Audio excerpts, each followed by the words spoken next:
בבקשה.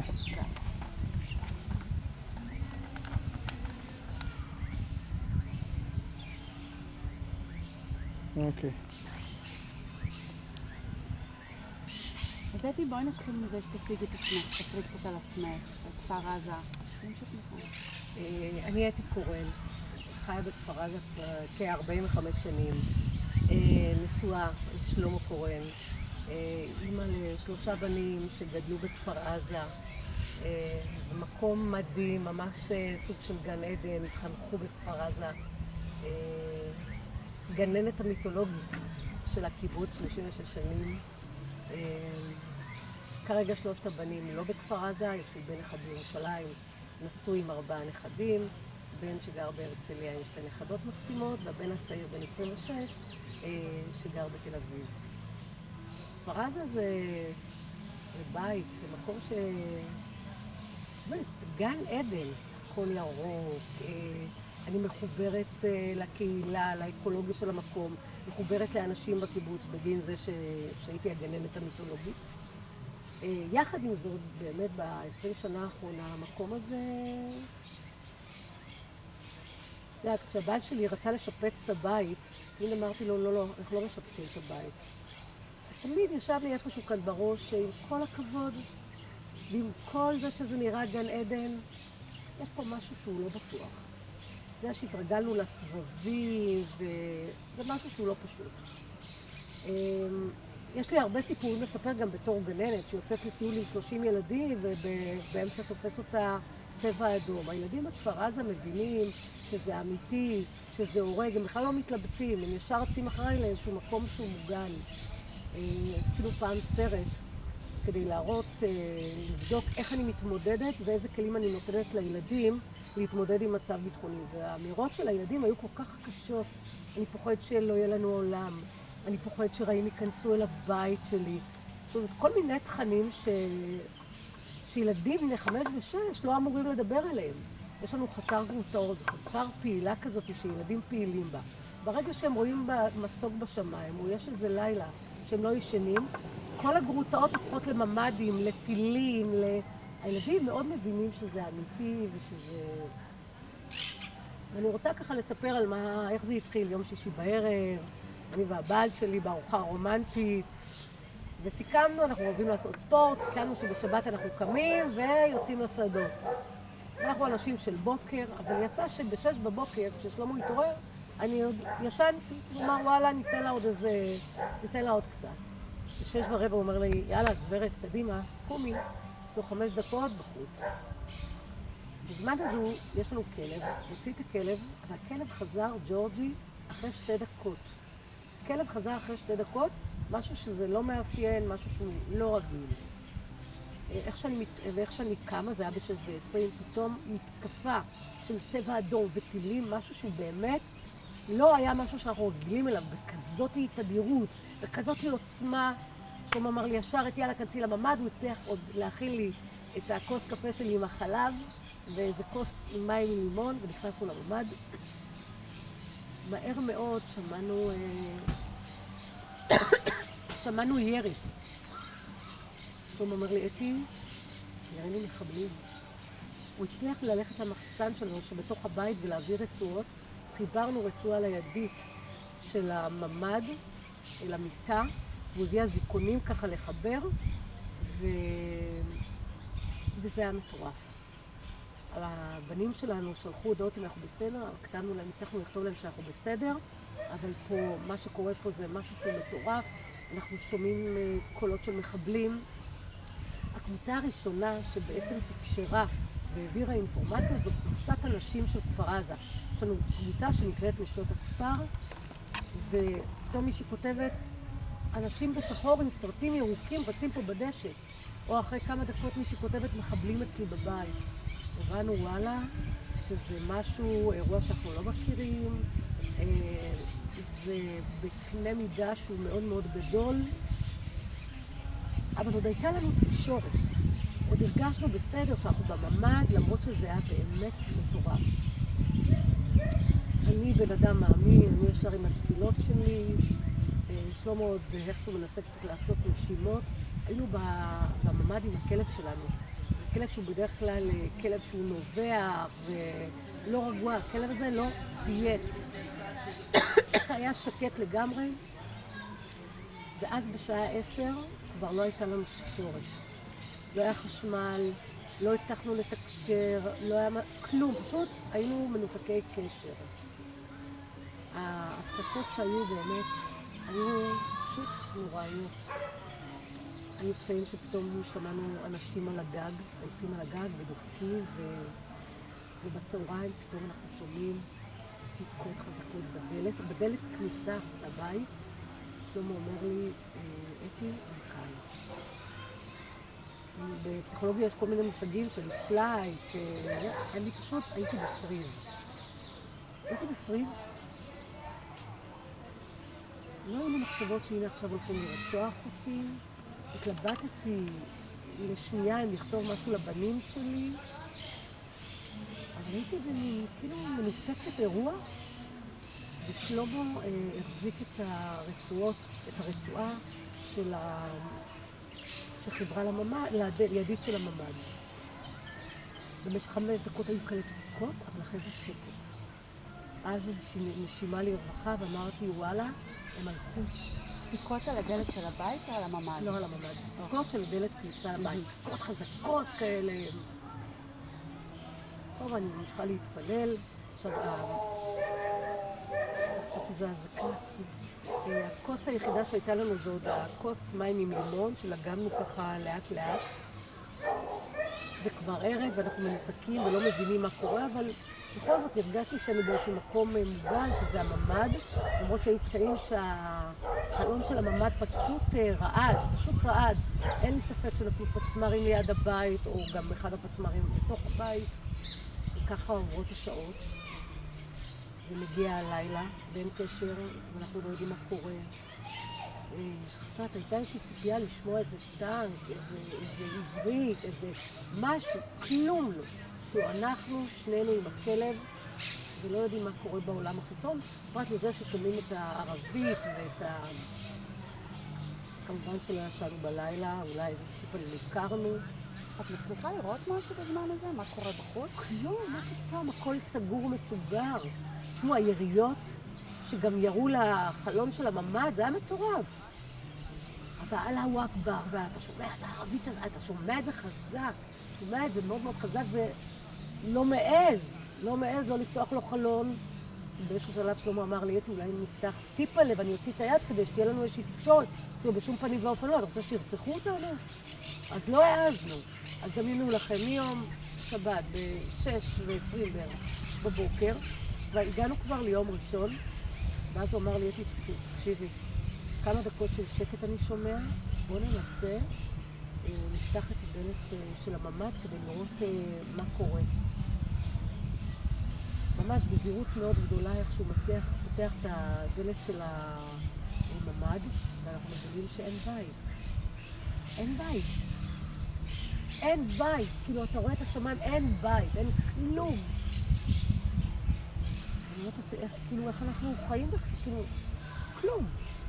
והעשן, וזה שהעשן לא חדר, זה כאילו סוג של נס. עכשיו לא העזנו, עכשיו צמוד לממ"ד יש משרד שהוא המשרד של שלמה, אוקיי? המשרד היה מפויח, שחור לגמרי, והדלת של המשרד הייתה עם חור ענקי, אוקיי? כששלמה ניסה לפתוח את הדלת אי אפשר היה, כאילו משהו שם, כל האש וזה כנראה משהו נדבק, וגם לא העזנו כי אמרתי לו לעזור, אולי יש עוד מוקשים, פצצות, אולי עוד מחבלים, אבל ראינו שאין בית, ראינו כלום. סגרנו מיד את הדלת של הממ"ד, ואמרנו שאין ברירה, חייבים לעשות משהו. ואז שלמה פתח טיפה את הדלת של החלון של הממ"ד.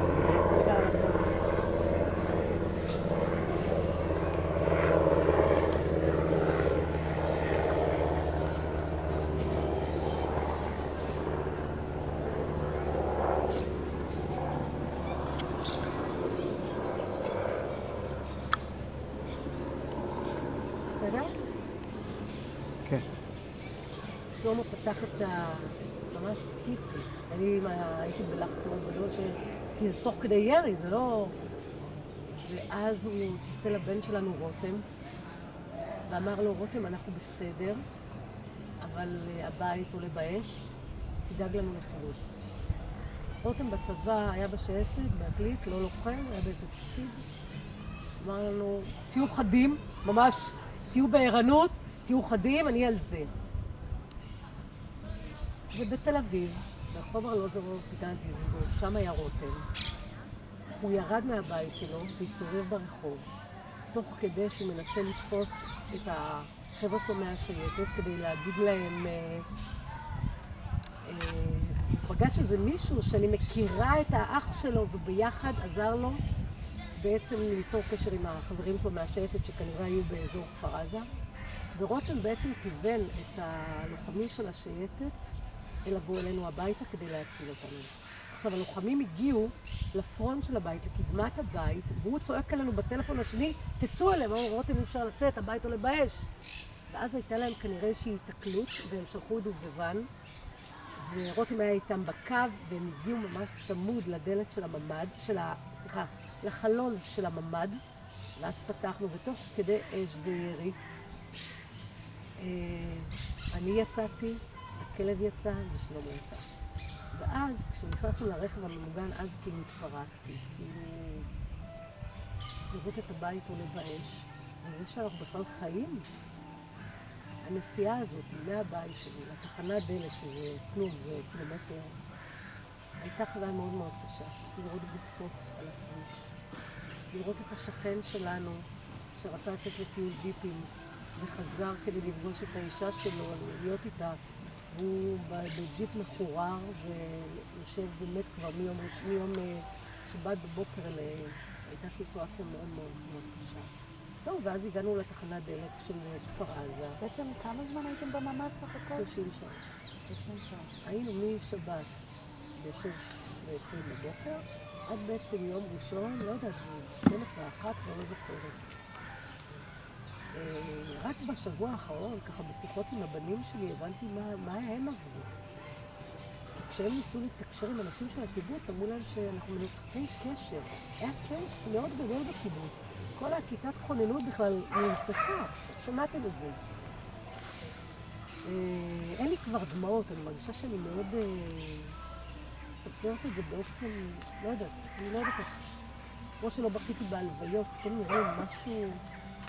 זה לא נורמלי, אני בטוחה שזה יצא ואני צריך את הטיפולים שלי.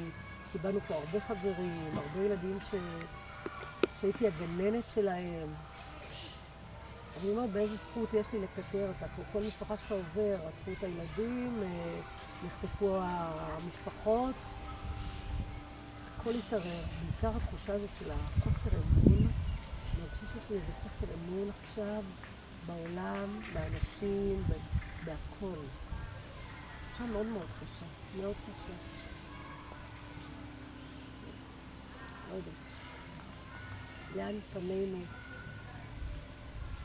אנחנו במלחמה, אני מרגישה שאנחנו במלחמת יום העצמאות, כאילו על החיים שלנו פה.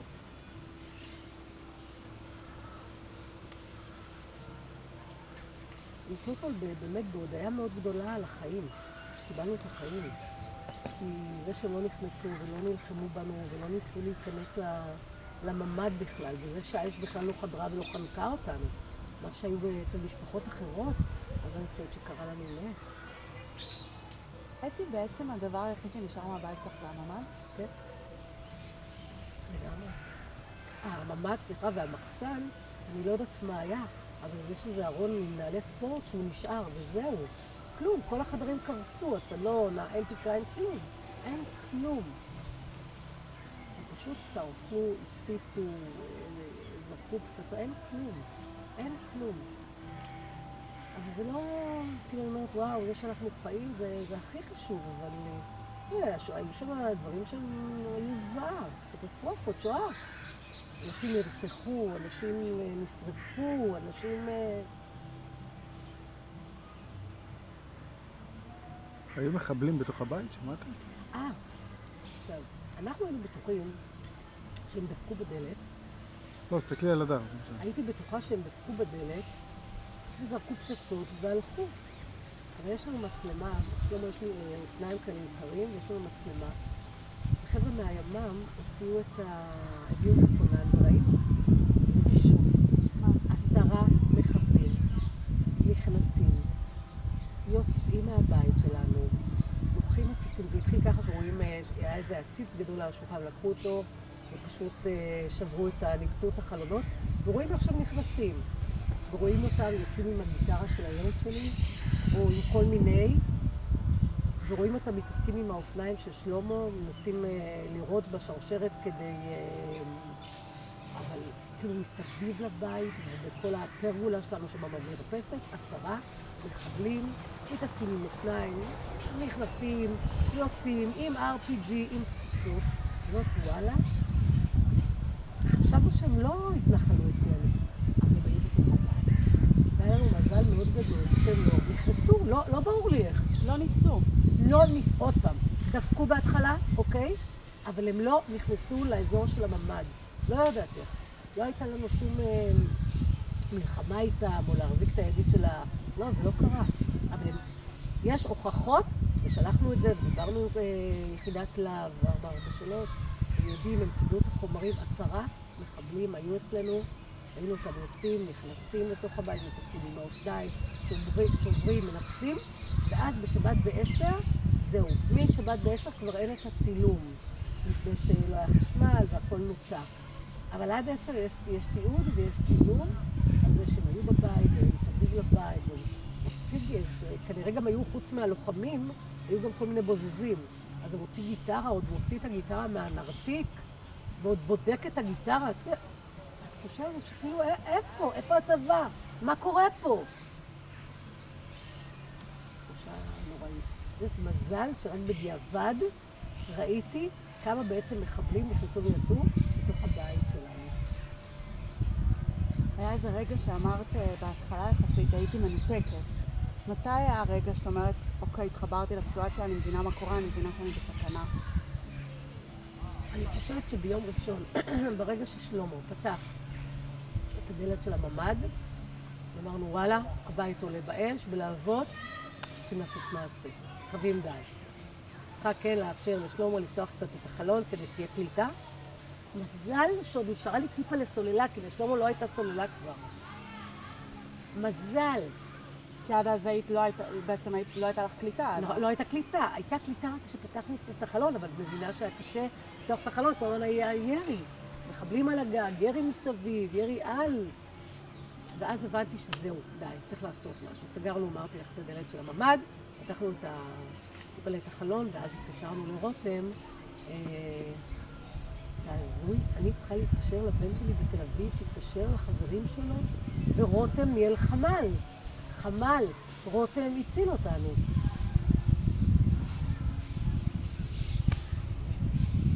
אני מחזירה אותך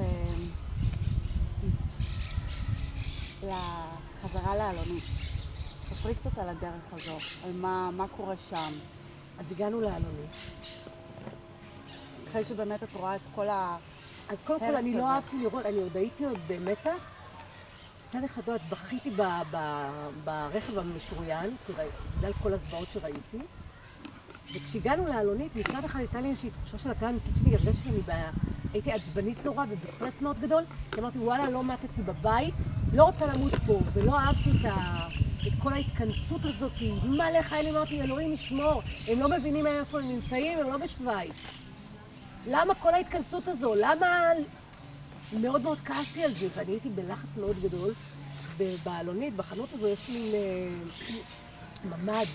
אני לא יצאתי מהממ"ד. אתם צריכים להבין, אני הייתי בלי נעליים. שלמה באלונית לקח והביא לי נעלי אצבע, לא היו לי. אבל הייתי בלחץ מכל ההתכנסות הזאת, אמרתי, די, שטח כינוס כזה גדול, כאן אמות. וכשהגיע האוטובוס, אני ממש הייתי בלחץ, אמרתי לו, קדימה, בוא נעוף לי פה כבר. ורק כשהאוטובוס יצא מהאלונית, וקצת התרחקנו, רק אז, כשהיינו בדרך למשמר הנגב, רק אז נרגעתי. הייתה לי הרגשה מאוד לא טובה בכינוס הזה. נורא חשש לי, כי הירי לא הפסיק. מאות חיילים. כל אחד מכפר עזה שיוצא עם הסיפור שלו, ואת יודעת, אנשים בפריז. בוא נעוף מפה. זה היה קשה מאוד. ואז כשהגענו למשמר הנגב, היינו בקשר עם הילד שלנו מירושלים אלון. וכשהוא הגיע, אז היה בכי הגדול. אז היה בכי הגדול. ובעצם ההבנה כמה שהם דאגו, וכמה... בן אחד שלי היה בטיול במדריד, והוא אומר לאלון, טל, הילד השני אומר לאלון, נראה לי שאני לא חוזר, שאני נשאר, ואלון אומר לו, טל, אני מציע לך לחזור. הם בטוחים שאנחנו לא בחיים. וראיתי את ההתפרקות שלהם אחר כך, את ההבנה כמה בסכנה היינו ואיזה נס קרה שאנחנו בחיים. זו שואה מאוד גדולה, זה אסון מאוד מאוד מאוד גדול. כשחבר קיבוץ אחד נהרג, לפני עופרת יצוקה, היינו בכזה משבר וטלטלה, אז אני אומרת פה, למעלה מ-60 אנשים או 60, איך נתאושש מזה? אני מרגישה שאנחנו במין הישרדות כזאת. אבל אני באמת לא חושבת עליי עכשיו, אני חושבת על החיילים עכשיו בעזה. איך נצא למלחמה הזאת? מה יהיה בסופה? אני מאוד מוטרדת, באמת.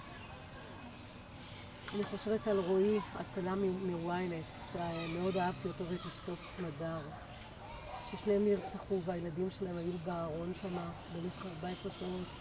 ומיכאל הילד אומר לסבתא שלו, הרגו את אמא, והיא אומרת לו, נו מיכאל, אל דבר שטויות. הוא לוקח את הטלפון ומראה לה את הבת שלה שוכבת שרצחו אותה. זה מטורף. איך הוא יגדל הילד הזה? והאחות שלו באביגל עוד לא בת 4 בעזה. בכל העולם, יפה נפש, עם הגינויים הגדולים. לא יודעת.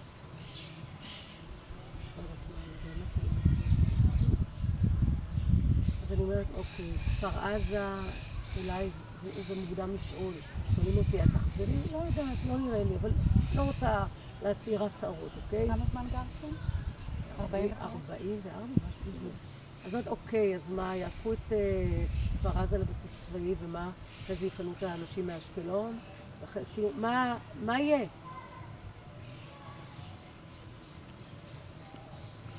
והרבה מאוד כעס על כל ההתנהלות שלנו פה בצבא, עם הממשלה, להיכנס לפוליטיקה וכאלה. מדאיג, מאוד מאוד מדאיג. אנשים נרצחו, אנשים נשרפו, אנשים נחטפו. מטורף. החבר שלי, שהוא גנן בגן ילדים, גיורא אלמוג, החתן שלו נרצח. הנכדה הגדולה שלו נרצחה. והבת שלו ועוד 3 נכדים נחטפו לעזה. מטורף. אז נכון, התקווה מתה האחרונה, זה מה שהנדב ציטט ואמר, אבל איך תגידי מה עם הבת שלו, מה עם הנכדים שלו?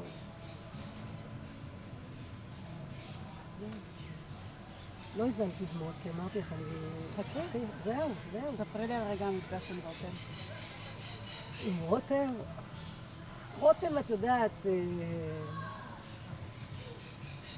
בכיתי, חיבקתי. תארי לי, איפה את רואה אותו? תארי לי את הסיטואציה. את רותם, הוא הגיע לנו להרצליה. היינו בשבוע הראשון ממשמר הנגב, בגלל שהילד שלי היה בחו"ל, אז היינו בדירה שלו בהרצליה בגיל ים. אז רותם הגיע, ואני עכשיו בכי וחיבוקים ורותם, ונכנס להכניס הומור, אין, כל הירושה לרותם, מציל את החיים שלנו, הוא הרי מאוד קצר, מה יש לך, תרגי, תשוב, הוא מאוד, זה מנגנוני ההגנה שלו, הקוליות הזאת, אבל היה באמת מאוד מרגש. את יודעת, שבוע לפני כן, ישבנו איתו בשילה. ואמרתי לכלה שלי, חן, את יודעת, זהו, אני משחררת את רותם, רותם גדל. והנה, נראה לי כמה הוא גדל, כמה הוא לקח אחריות, כמה הוא היה על זה, כמה הוא היה... זה באמת מדהים. והמצחיק שישבנו עם רותם בשילה, אז הוא אומר לנו, די, תפנקו את עצמכם, תשפצו את הבית, מה זה הארון הזה שיש לכם בגדים במסדרון? אמרתי לו, רותם, הנה, אתה רואה? כל מה שרצית קרה. רצית שלא יהיה ארון בגדים, הנה אין ארון בגדים, אין. עם רותם זה היה יותר הומור, הוא לא נותן יותר מדי לרגשות לבלבל אותו, הוא מאוד גם עכשיו. אני מרגישה שהוא מאוד עסוק בדואינג עכשיו, מאוד. הוא לא נותן לעצמו רגע לעצור, הוא מאוד עסוק בלטפל בחברים שלו, במשפחות השכולות, עסוק בחברים החטופים שלו. רותם משחק כדורגל, אז הוא החליט שדי, אי אפשר פה כל היום לאכול עוגות, אז הוא ארגן קבוצת כדורגל, וכל יום שישי הם משחקים, הוא דאג לספונסרים, הוא אמר, יאללה חבר'ה קדימה במגרש, הם משחקים כדורגל. אז זה לא הדברים שהוא עושה. את מרגישה שאת צריכה להתפרק? אני מרגישה שהשבוע אני צריכה יותר זמן לעצמי. קצת להסתכל פנימה, לראות מה מתאים לי, מה קורה, מה אני רוצה, איפה אני משתלבת, איך אני תורמת, איך אני עוזרת. כאילו לצאת קצת מעצמי וגם להיכנס וגם לצאת. כדי קצת לראות מה עושים. אי אפשר להיות באווירת בומבומלה הזאת. ועם ישראל באמת במיטבו. עוצים וחב"ד ובאמת, אין לי מילים. אמרת שאין לך אמון יותר. תמיד אני הייתי בן אדם שלא יותר מדי אמון. אחד הדברים שאני מאוד פוחדת מהם זה האינטואיציות המאוד חזקות והבריאות שלי, עכשיו עוד יותר. כאילו יש משהו שאני מרגישה היום, שאני צריכה לסמוך על עצמי, ללכת עם הלב שלי, לראות מה מתאים, מה נכון. כן, תשמעי, זה חוסר אמון שלי. הפקירו אותנו. הפקירו אותנו. זה שהם מצליחים להיכנס עם שופל, נו באמת, זה מטורף. וכל ההבטחות, זה לא עוד איזה סבב וחוזרים, זה נגמר הסיפור. זה לא עוד סבב וחוזרים. אני חושבת שהמדינה מבינה את זה. זה לא עוד סבב וחוזרים, זה סיפור אחר לגמרי. טוב, ואמון זה דבר שהוא נבנה, לאט לאט. וכל מה שאני אומרת, אני לא רוצה לשים סימני קריאה. רוצה להשאיר דברים גם מהעמימות שלהם, מסימני בוא נראה, בינינו לאן. אנחנו עסוקים בכל כך במלחמה, על החיים שלנו, על המדינה שלנו. וככה מרגישה. זהו. היית שמה? לא. שלמה אתמול היה, כי הרכב שלו בכפר עזה, הרכב של שלמה לא נפגע, אבל לא היו מפתחות. ואיזה בחור חמוד פורץ רכבים, בדקה וחצי אמר אני בא, ופרד ודאג לנו למפתח. וראיתי אתמול ששלמה הגיע. טוב, הרגשתי שכשהוא חזר למקום והבין את גודל האסון ואת גודל הנס או המזל שקרה לנו, זה עשה לו משהו. לא, אני לא מסוגלת לחזור לשם, כרגע. לא מסוגלת. חושבת שזה גרם לו להקל? כן. תראה, כל הזמן מדברים, הדיבור שלנו, וואו, איך ניצלנו מהדבר הזה? כי כל פעם קיבלנו עוד פעם עוד תמונה, עוד סרטון, עוד רואים את התמונות של המחבלים. אנחנו כל הזמן אומרים לעצמנו, וואו, איך יצאנו מהדבר הזה? אנשים נשרפו, אנשים רצחו אנשים. כאילו, איך יצאנו מהדבר הזה? מזכירים לעצמנו, זה לא היה ברור מאליו.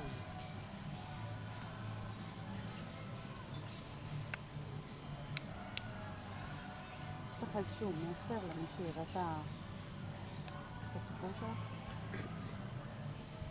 אני חושבת שאף מדינה לא הייתה מסכימה לחיות בכזאת סיטואציה ואיום כזה גדול. אני חושבת שיש לנו זכות על החיים שלנו.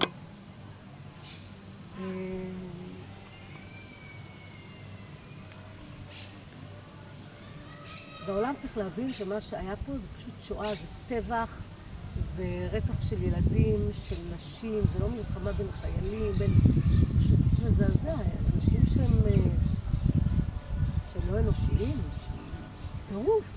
וכמו שזה הגיע לישראל אלינו, זה הגיע גם למקומות אחרים, והעולם צריך להתחיל להתעורר.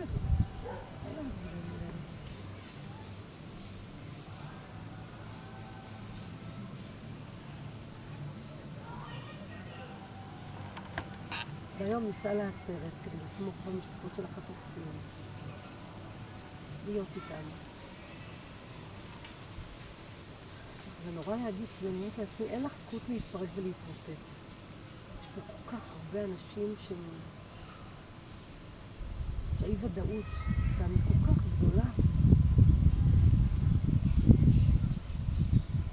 שבאמת, אני מאוד רוצה לעזור בזה, לתמוך ולהיות כן בעשייה, כי אני יודעת שמשהו עוזר לי, כאילו להיות בעשייה. אז השבוע עוד אני נותנת לעצמי, אבל משבוע הבא אני יכולה להיות בעשייה, בעשייה משמעותית. אני כן רוצה להגיד לך שיש לך זכות גדולה להתפרק. את יודעת, אני שמה לב שהרבה פה משרים אחד את השני. לי סיפור יותר קטן, לי סיפור יותר גדול, אני זה כלום, הוא זה כלום. אין דבר כזה. כל אחד יש לו זכות להתפרק ולהקל נכון, זה יגיע. תראה, אני עוד פעם, אני כל חיי הייתי בטיפולים פסיכולוגיים, כי כמה פעמים נפל לידי פצמ"ר, וחוויה שחוויתי עם ילדים בטיול. אוקיי, אני מטופלת, ויש לי ארגז כלים, אבל זה לא משהו שאתה מתרגל אליו. זה לא משהו שאתה מתרגל אליו. אבל כרגע אני מרגישה שמה שעוזר לי, אני סיפרתי את הסיפור, יכול להיות שאני מספרת את זה בצורה יבשה, כבר כי סיפרתי את זה עשרות פעמים, ואני חושבת שזה הטיפול. שאנשים פה רואים אנשים ומתחבקים, ואתה מספר את הסיפור עוד זאת, וזה הטיפול. הפסיכולוגים היום לא... יש לי ארגז כלים, אני גננת, ידעתי מה אני עושה עם הילדים, מה עוזר לי, מה לא עוזר לי. אני באמת יודעת מה עוזר לי. אם זה ספורט, אם זה ים, אם זה טיולים, זה הנכדים שלי שאתמול הייתי בירושלים, ומה זה, הפעילו אותי, והיה נורא כיף, חזרתי מלאה מהם. אלה הדברים שעוזרים. משהו להוסיף לשיח? תודה לכם חמודים. תודה לך. שנדע ימים טובים, ואומרי שאני אצא בסדר בציבור. הרזה כזאת, זה מטורף פה, את יודעת, כל מיני מתחמים, לג'נדר, אני סוג בזרים. כנראה, אני לא במקום שיש זכות גם ליהנות מהדברים האלה. כאילו, אנשים, את יודעת, אנשים לא צריכים להסתובב עם שיער לבן, אפשר לצבוע את השיער, אפשר לחיות. ואגב, לכן, אני אומרת לכם, אני תמיד הייתי בתחושה שאנשים שגרים בעוטף עזה, יש להם פחות חלומות. שלאורך כל השנים וכל הסבבים, יש לנו איזו תפילה ובקשה לפחות שיעברו ימים בלי שיהיה פצמ"ר, בלי שיהיה עוד סבב, איזושהי שגרה. יש לי הרבה חברות בארץ, ואני רואה, מדברים איתי על חלומות, עזבו אותי חלומות, תנו לי לחיות, תנו לי לדעת שאני עוברת, שהיום עובר, ואין פצמ"רים, ואין עוד איזשהו סבב. זה משהו שתמיד הרגשתי. זה תמיד הרגשתי. זה מחשבות שעברו לי הרבה מאוד בראש. יש משהו בנו שהוא לא מעז לחלום. בהחלט משהו שעבר לי. ועכשיו? עכשיו אני רוצה לחלום. אני רוצה לחלום. לא לתת לפחד לנהל אותי, למצות את החיים. קיבלתי אותם במתנה. רוצה לחיות. של עצמך. כן, גם להתפרק. גם. זה עוד לא בא, רואה? אין דמעות, מה? כאילו, אני אומרת, זה לא תקין. כאילו, מה, אני מספרת את זה בכזה... לא יודעת, כנראה זה איזה מנגנון ששומר עליי. כנראה שסיפרתי את זה הרבה, אז... לא יודעת. אני אומרת לעצמי, איך אני מספרת את זה באופן הכי קר, הכי בלי דמעות, ואני בן אדם מאוד רגשי, אבל כן, אני מניחה שזה יבוא. זה יצא איכשהו בדרכים, נראה מה הלאה. כי אני כל כך מוכירה על זה שאני בחיים, ואני מתנחמת בזה, שלא כולם נשארו מהתופת הזו בחיים, נשארו ילדים יתומים ואלמנות, ואת אומרת, אז תהני מזה, תכירי את זה, תודי על זה. תודה רבה.